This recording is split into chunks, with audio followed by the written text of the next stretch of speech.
There was a time in the fighting game community where a player's character wasn't just a selection on the screen, it was intrinsically tied to the player. If you fought Daigo, you were fighting Ryu. If you played against Momochi, you were fighting Ken, Tokido, Akuma. You knew Snake Eyes was bringing Zangief. These players were character specialists.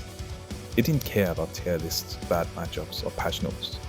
They spent hours and hours mastering every pixel, hit frame, and spacing nuance of one fighter. And these correlations did not just end with gameplay. People often tied character traits to their players.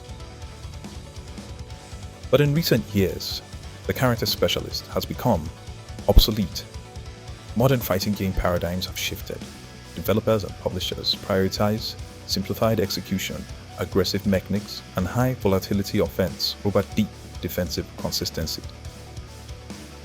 When input barriers drop and system mechanics reward relentless mix-ups, the incentive to stick with one character through thick and thin vanishes.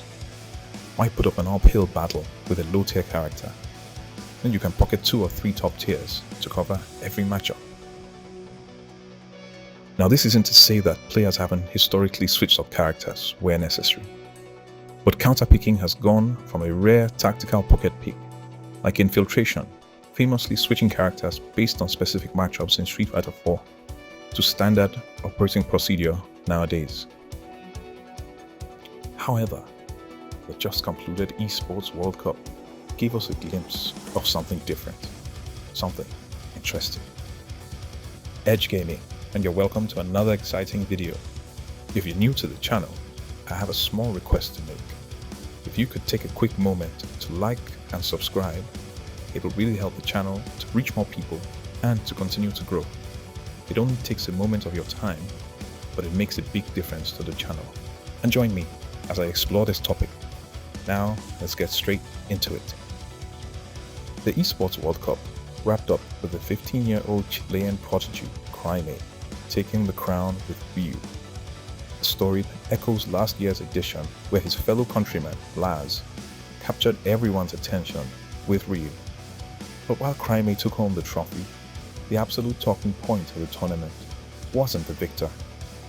It was the runner-up, Japan's Hibiki. Hibiki didn't just play the tournament, he survived the 269-player last chance qualifier just to earn a seat at the main event.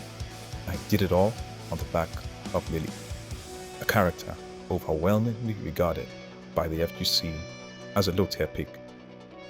While many in the community have historically downplayed Lily's limitations, high-level SF6 is ruthless. Her stock management techniques, absence of an invincible reversal, and straightforward game plan usually make her an unfavorable pick in the eyes of most pro players. Yet while the rest of the players oscillated between pocket picks and counter swaps to survive the bracket, Hibiki stayed rigid. He locked in with Lily game after game.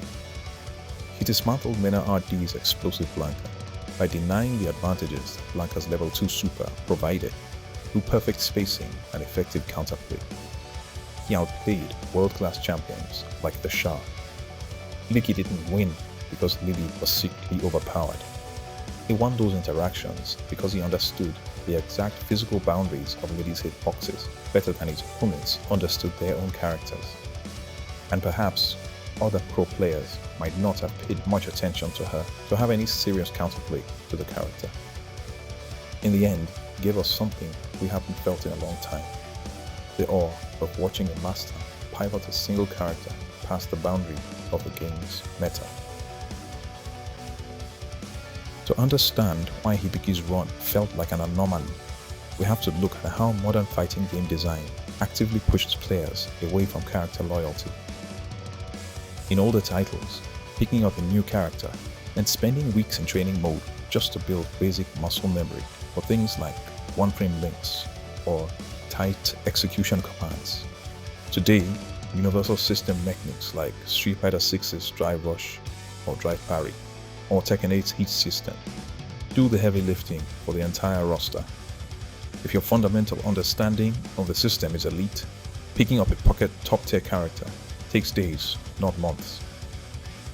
Secondly, modern fighting games prioritize forced guessing situations, 50-50s, high damage output, and offensive momentum. And when defensive tools are weak or costly, and execution is easy, the consistency that used to reward a specialist's defensive mastery shrinks. A character with bad matchup spreads can no longer rely on patient defense to scrape by, because one wrong guess eats 60% of your health bar. In games where character switching is fast and low risk, players pick matchups and not characters.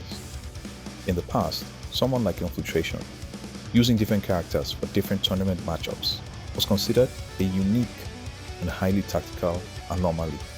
Today, having 2 or 3 perfect characters is expected if you want to win a major and cash prizes consistently.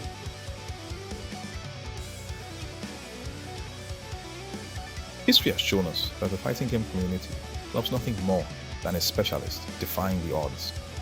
When Rank 2 won the 2018 Tekken World Tour using Panda, a character that producer Katsuhiro Harada openly admitted was weak, it wasn't just a win. It was a statement that deep character mastery can bypass tier lists. Specialists matter because they push the boundaries of what the game can be. They find character-specific tech that developers never anticipated. When a top-tier mirror match happens, we watch execution. When a character specialist plays, we watch expression. One character can be played in 2 completely different ways, giving audiences something truly unique. Prime's victory at the Esports World Cup was historic. At 15 years old, wielding Reed, he proved that the next generation of fighting game talent has arrived. But Hibiki's run to second place provided something equally valuable. It proved that in an era built on volatile offense, simplified execution, and tier-swapping efficiency, there is still room for the character specialist. It showed that hours of character-specific dedication, spacing mastery, and pure loyalty could perhaps still dismantle the world's best players. Modern gaming landscape might encourage you to swap characters when the going gets tough, but Hibiki reminded us why we fell in love with fighting games in the first place. Finding your character, sticking with them through every nerf, through every bad matchup, and proving the world wrong. So what did you think? Is character loyalty dead in modern fighting games? Or are players like Hibiki prove that the specialist will always have a place? Let me know in the comments below. And if you enjoyed this video, like, share, and subscribe, and I'll catch you on the next one.